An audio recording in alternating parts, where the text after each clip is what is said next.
Good morning and welcome back to Fox. We are talking with author Tom Carr about his newest book, Blood on the Mitten. Now, the book explains Michigan's most notorious murders, and let's just say it's not a bedtime story, but definitely got a lot of interesting information in there. Thanks so much for joining us. Well, thank you for having me. And where does your interest in Michigan murders spur from? Well, I've always been interested in true crime. I've always been interested in Michigan and history, and I've just, I've covered some in my day as a reporter, and so I just thought it was interesting to kind of combine those elements into a book.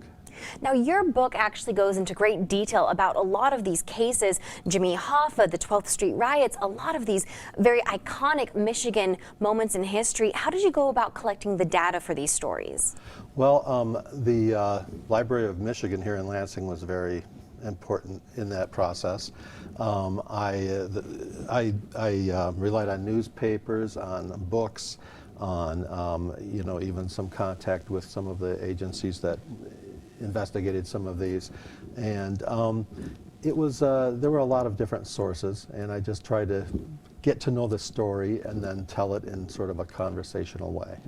And you actually even add photos to the book too, which kind of adds a neat, salacious element to it, because it really makes you feel like you're learning so much about the history, but also the storyline to it. You were a former reporter, so I feel like that may be where a lot of your interest lies in some of these, because you actually covered some of these cases as a reporter. Well, really one of them, and I covered it extensively for about almost 20 years. And that was in Kalkaska, and it was a murder of a widow, and there was a recanted confession was part of it, as well as DNA that was ignored for many years. And even though it showed that the guy that they thought was the murderer wasn't, it still never got put on the database until only a couple of years ago. Of all the cases that you wrote on, which did you feel like was the most compelling or the most interesting?